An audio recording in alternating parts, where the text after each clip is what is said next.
오늘도 뜨거운 이슈 시원하게 풀어봅니다. 킹스맨 김민하 평론가 나오셨습니다. 안녕하십니까? 안녕하세요. 총선 시기가 빨라지고 있습니다. 23일 앞으로 다가왔는데요. 자, 총선 소식도 바로 다뤄보겠습니다. 첫 키워드 뭡니까? 첫 키워드 노무현은 불량품입니다. 더불어민주당의 양문석 안상갑 후보자의 과거 발언 시끌시끌한데요. 관련 발언 사과는 했지만 논란은 계속 커지고 있는 상황이네요. 그러니까 이 문제가 된 발언이 등장한 게 지난 2008년입니다. 네. 양문석 후보가 언론개혁시민연대 사무총장을 맡았던 시절인데요. 한 인터넷 매체에 미친 미국서 수입의 원죄는 노무현 전 대통령이다.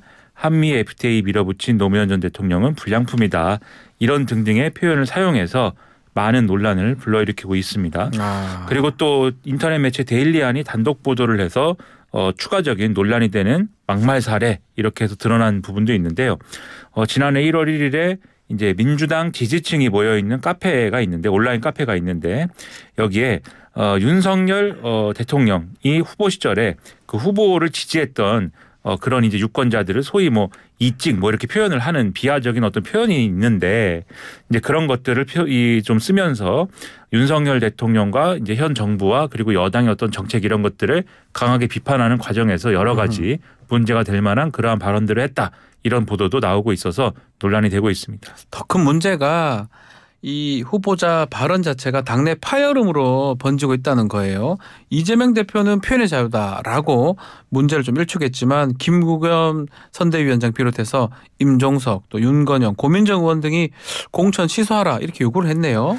그러니까 이재명 대표의 논리는 이제 이런 얘기입니다. 네. 앞서 말씀드린 이제 노무현 전 대통령 관련 표현이 지금 상당한 쟁점이 되고 있는 건데 당내에서 노무현 전 대통령에 대해서 그러니까 어떤 정책적인 이견을 표현을 하면서 다소 이제 과한 표현을 사용한 거 아니냐 양문석 후보가 그렇다고 하면은 그런 정도는 허용이 돼야 되는 거 아니냐 일반 국민이라든가 소수자 약자를 비하를 했다면은 네. 그것은 이제 문제가 될 수 있겠지만 이렇게 좀 어떤 정책적인 이견을 표현하는 과정에서 다른 정치인을 정치적 어떤 맥락에서 좀 과하게 비난을 했다는 것만으로 공천을 취소할 수는 없는 거다라는 취지의 그런 논리를 얘기를 하고 있습니다. 네. 근데 지금 말씀하셨듯이 소위 말하는 과거의 뭐 친노 또는 현재 이제 친문 이렇게 분류되는 인사들 있지 않습니까?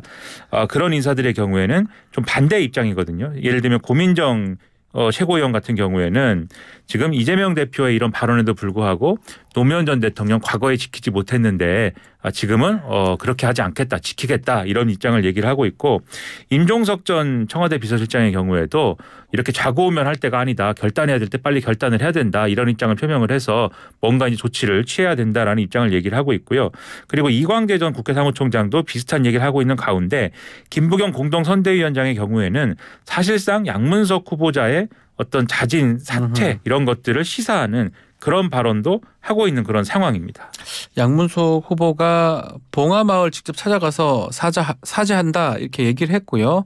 또 필요하다면 전당원 투표까지 감수하겠다. 그러니까 스스로 물러나지 않겠다 이런 뜻이겠죠? 그렇죠. 양문석 후보자는 이런 상황에 대해서 손흥민 선수를 얘기를 했는데요. 손흥민요? 손흥민 축구처럼 자신의 정치가 이렇게 뭔가 이 진화를 해온 것이다. 그러니까 과거에 이제 이런 과한 비판을 하던 그런 시기도 있었는데 지금은 어쨌든 그런 것들에 대해서 많이 이제 발전을 했기 때문에 지금은 다르다 이런 취지로 얘기를 하면서 과거의 발언 때문에 상처를 받은 분들에게 사과하겠다라고 얘기를 하면서 봉하마을도 직접 찾아가겠다라고 얘기를 한 거고 또 만약에 자신이 사퇴를 해야 된다라는 게 당원들의 여론이라면 그것이 확인이 된다면 사퇴를 하겠다. 그러니까 전당원 투표도 필요하다면 하겠다. 이렇게 입장을 밝혔거든요. 네. 그런데 언론의 이제 분석 내지는 해설은 지금의 어쨌든 이재명 대표를 중심으로 한 주류의 어떤 생각과 궤를 같이 하는 당원들의 마음은 양문석 후보의 사퇴를 원하지 않는 것에 가깝지 않겠습니까? 뭐 당원 투표를 한들 그러한 결론이 나오겠느냐. 그래서 이것은 결과적으로 양문석 후보가 사퇴를 안 하겠다는 얘기랑 다름이 없지 않느냐 이렇게 해석을 하고 있는 상황입니다. 이 명문 갈등 또 불거진 모습인데 여기에 또 정봉주 전 의원 공천 취소로 재경선하게 된 강북 을 지역구 시끌시끌하네요. 그렇습니다. 지금 정봉주 전 의원에게 결선을 패배한 박용진 의원이 이제 경선에서 재도전하기로 한 그런 상황이었는데 네. 원래 이제 한민수 이제 민주당 대변인 등을 포함해서 20여 명 정도의 후보군들이 몰렸던 상황입니다. 그런데 이 지역구는 전략 지역구가 돼서 전략 경선을 지금 공관위가 결정한 상황 아니겠습니까? 네. 그런데 이 박용진 의원하고 이 20명 정도의 이제 공천 신청자 중에 조수진 변호사 있지 않습니까? 네. 유시민 이제 전 장관하고 알릴레오라는 알릴레오. 예. 노무현 재단의 이사장 할 때 알릴레오라는 유튜브를 이제 진행을 해서 많이 화제가 됐던 조수진 변호사 2명 양자 경선을 진행하기로 해서 이것도 추가적인 논란이 진행이 되고 있습니다. 재경선 룰을 한번 따져봐야 될 것 같은데 경선 방식이 나왔습니까? 일단 방식을 보면 전국 권리당원 70% 그다음에 강북 을 지역구에 사는 권리당원 30% 이런 룰로 이제 진행이 되고요. 그다음에 박용진 의원에 대해서는 지난번에 현역 의원 평가 하위 10%에 포함돼서 총 득표수의 30%를 감산하기로 하지 않았습니까? 네. 이번에도 그대로 이 룰이 적용이 됩니다. 그런데 조수진 변호사의 경우에는 여성이고 신인이지 않습니까? 아하. 그러면 가산점이 적용이 됩니다. 가산점이 또 있어요? 가산점이 총 득표수 25%가 적용이 되기 때문에 결과적으로는 한쪽은 거의 이제 페널티에 이 페널티의 어떤 한계점까지 안고 치러야 되는 거고 또 한쪽은 또 이 가산점에 또 끝을 이제 안고 하는 그런 경선이기 때문에 네. 이게 사실 뭐 치러봐야 알겠습니다만 승패가 뻔한 거 아니냐 이런 얘기가 언론 일각에서 나오는 상황입니다. 뭐 말씀처럼 박용진 후보 그 배제 비슷한 거 아니냐 이런 얘기도 나오는 것 같아요. 그렇죠. 이 그러다 정도 보니까 감산, 이 정도 가산이라면 그렇죠. 그러다 보니까 박용진 후보 입장에서는 이게 또 경선하는데 하위 10% 30% 감산 또 적용하는 거는 억울하다 이런 얘기를 하는 건데 여기에 더해서 뭐 이것은 뭐 어쩔 수 없는 부분이기도 합니다만 왜냐하면 전국 이제 모든 지역구에 다 적용되는 문제 아니겠습니까? 네. 그래서 요거는 이제 어쩔 수 없는 부분일 수도 있는데 다소 이것은 부당하다라고 얘기하는 게 왜 강북을 해서 어쨌든 경선을 진행하는데 전국 권리당원 70%가 이제 왜 적용되는 거냐 이것에 대해서 또 항변을 하고 있는 거거든요. 그리고 이거는 전략 경선이기 때문에 룰을 이제 특별히 정하는 것이기 때문에 요건 논란의 여지가 있는 대목이라고 보여서 이런 것들은 지금 말씀하신 대로 박용진 의원을 배제하기 위한 경선 룰이다라는 비판의 대상이 되고 있는 게 또 사실입니다. 국민의힘 상황도 좀 보겠습니다. 어제 기준으로 국민의힘 254개 중에 249개 지역구 확정을 했는데요. 남은 게 5개인데 두 곳이 바로 도태우 장해찬 지역구 아니겠습니까? 이 지역에 대한 후보도 정해졌나요? 그렇습니다. 일단 이 우선 추천, 그러니까 전략 공천 비슷하게 이제 된 건데 부산 수영구의 경우에는 정현욱 전 동아일보 논설위원, 그다음에 대구 중남구 도태우 변호사가 네. 이 공천 받았다가 취소된 대구 중남구의 경우에는 김기웅 전 통일부 차관이 각각 공천이 됐습니다. 이 정현욱 전 동아일보 논설위원의 경우에는 원래 부산 진구 을에서 네. 현역 이현승 의원에게 패배하면서 탈락을 했기 때문에 이번에 다시 기회를 얻게 된 건데 지역 언론에서는 뭐 경쟁력에 대한 어떤 문제 제기라든지 이런 것들도 나오고 있는 상황입니다. 근데 공천 취소된 도태우 후보가 대구 중남구에서 무소속으로 출마하겠다. 야, 무소속으로 나와도 경쟁력이 있는 겁니까? 지금 아무래도 이 지역구들의 경우에는 여당이 상당히 유리한 지역구이기 때문에 도태우 후보가 무소속으로 출마하더라도 지금 어쨌든 여당이 공천을 했기 때문에 경향적으로는 여당이 아무래도 우세한 상황으로 보입니다. 그러나 뭐 어쨌든 무소속으로 출마를 했고 그 배경은 어쨌든 소위 말하는 우리 사회에서 상당히 이제 좀 강성 보수층 이렇게 꼽히는 그러한 유권자들이 어느 정도로 대구 중남구에서 여론의 어떤 힘을 받는 거냐 이런 문제가 결부돼 있기 때문에 좀 지켜볼 문제이긴 한데 어쨌든 이 지역구에서는 그래도 도태우 후보가 크게 그래도 성과를 내기는 좀 어렵지 않느냐라고 보여요. 문제는 오늘 장해찬 전 후보라고 해야 될까요? 기자회견 한다는 거거든요. 아, 이것도 뭐 혹시 무소속 그렇죠. 출마입니까? 혹시 무소속 후보로 출마를 하느냐 이게 약간 관심사인데 예. 그렇게 될 경우에는 이 지역구는 또 어떻게 될지 모르겠다. 부산 수영이잖아요. 그렇죠. 예. 이 현역 의원인 전봉빈 의원이 어떻게 가닥을 잡느냐. 앞서 말씀드렸듯이 정현욱 동아일보 논설위원에 대한 이 경쟁력 논란이나 이런 게 지역에 지금 있기 때문에 이건 어떻게 될지 지켜봐야 된다. 이런 얘기가 나오고 있습니다. 뭐 이 막판에 지금 이 상황이 국민의힘은 좀 과거 발언 논란을 좀 빠르게 정리를 하는데 어떻게 이게 총선에서 좀 어떤 결과가 이어질까요? 일단 어쨌든 과거 발언으로 논란이 됐던 후보들이 공천 취소가 된다든지 좀 조치를 나름대로는 취한 거 아니겠습니까? 네. 국민의힘이. 다소 좀 늦지 않았느냐라는 지적도 일부에서는 있습니다만 애초에 경선에서 정리를 했어야 되는 거 아니냐.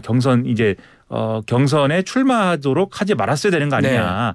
이런 지적도 있습니다만 어쨌든 중도층이 보기에는 논란이 된 것을 정리했다라는 모습 자체는 좋은 평가를 받을 거다라는 평가가 가능합니다. 그런데 사실 국민의힘이 지금 안고 있는 가장 큰 골칫거리랄까요. 그건 뒤에 좀 얘기하겠지만 사실은 용산발 리스크가 훨씬 더 지금 크게 돼버렸거든요. 그래서 그게 좀 머리가 아플 것이다. 이렇게 말씀드리겠습니다. 자, 민주당 막판 공천 상황 개파 갈등은 이어질지 또 잘 마무리가 될지 이번 주가 마지막 고비가 될 것 같은데요. 살펴보기로 하고요. 다음 키워드 뭡니까? 더불어민주연합 비례순번 발표입니다. 자, 어제 민주위성정당 비례대표 순번이 발표됐는데 당선권에 누구 들어왔습니까? 일단 비례대표 1번은 서미화 전 국가인권위 비상임위원입니다. 시민단체 측 추천으로 이제 들어온 것이고요. 예. 2번은 위성락 전 주 러시아 대사고 3번은 백승하 전 강원 교사노조 위원장 그리고 4번은 임광현 전 국세청 차장입니다. 5번은 정혜경 전 진보당 경남도당 부위원장이고 6번은 용해인 기본소득당 대표 등등입니다. 또 하나 주목할 점이 진보당 추천한 3인 모두 이름을 올렸는데 모두 당선권에 들었네요. 일단은 이제 과거 기준으로 보면 당선권입니다. 이제 말씀드린 정혜견 전 진보당 경남도당 부위원장이 5번이고요. 그다음에 전종덕 전 이제 민주노총 사무총장 11번에 이름을 올리고 있고요. 예. 손솔 이 진보당 대변인이 15번에 이름을 올리고 있습니다. 일반적으로 몇 번까지 당선권으로 봐야 될까요? 4년 전에 21대 총선에서 더불어민주당의 위성정당이었던 더불어시민당에서 17번까지 당선이 됐거든요. 그리고 그 이전에 이제 총선이나 이런 것들을 감안을 해보면 대략적으로 이 정도 또는 요 앞에 번호 정도 16, 15. 예. 그렇죠. 이 정도를 당선권이다라고 볼 수가 있는데 그런 기준으로 보면은 앞서 말씀드린 것처럼 진보당 추천 후보 3인도 당선권이다라고 평가를 할 수는 있습니다. 다만 이번 총선의 경우에는 조국 혁신당이 상당히 또 지지율을 많이 이제 가져갈 수 있는 가능성이 있지 않습니까? 근데 이 경우에는 당연히 민주당의 위성정당과 지지율을 나눠 가질 수가 있기 때문에 그러면 아무래도 요 비례 순번 자체는 이 좀 더 이제 앞순번으로 옮겨가게 되겠죠. 당선권이.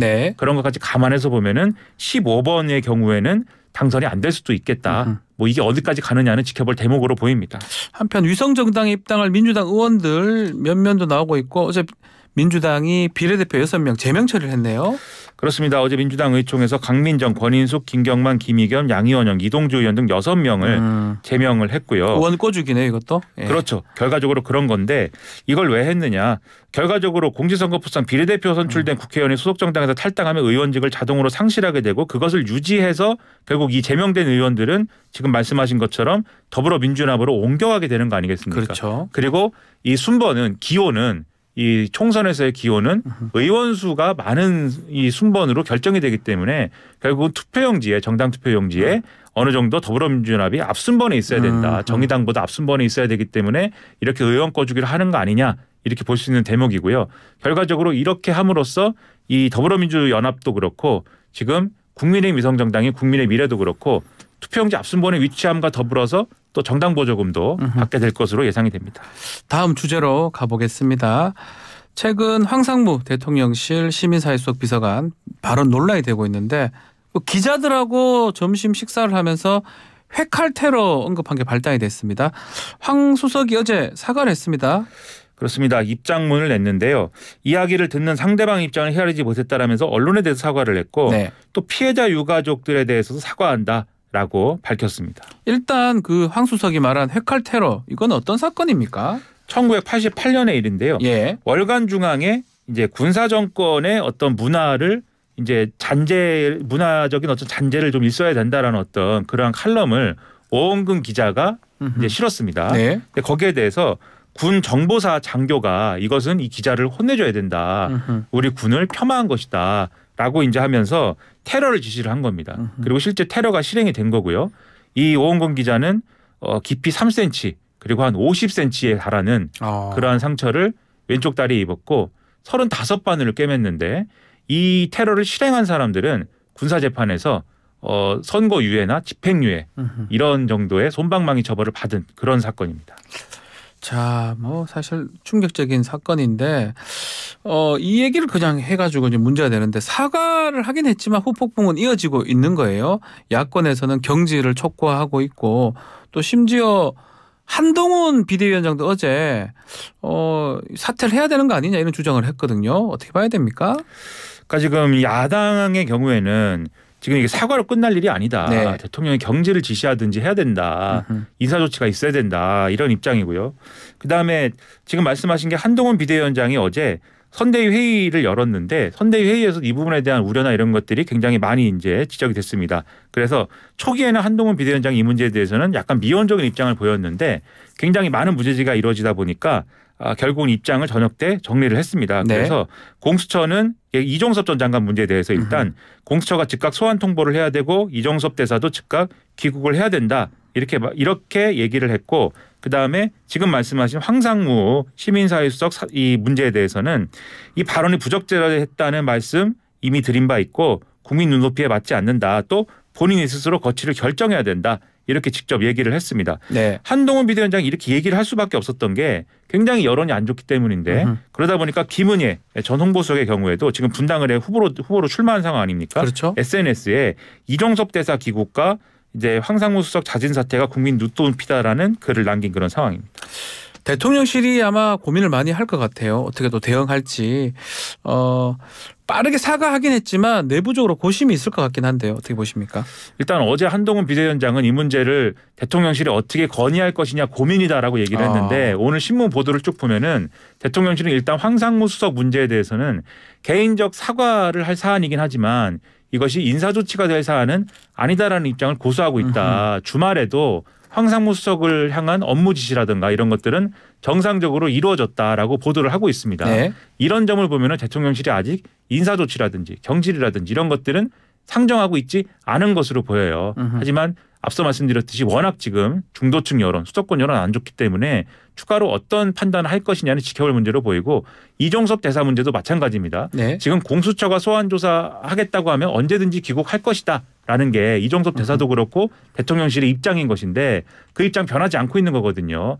하지만 여당의 이런 발언에 대해서 호응을 할지가 주목이 되는데 일부 언론은 오히려 한동훈 비대위원장이 이렇게 나왔기 때문에 지난번에 대통령실하고 여당이 충돌할 수 있는 그런 어떤 그 조건도 좀 네. 나오지 않았습니까?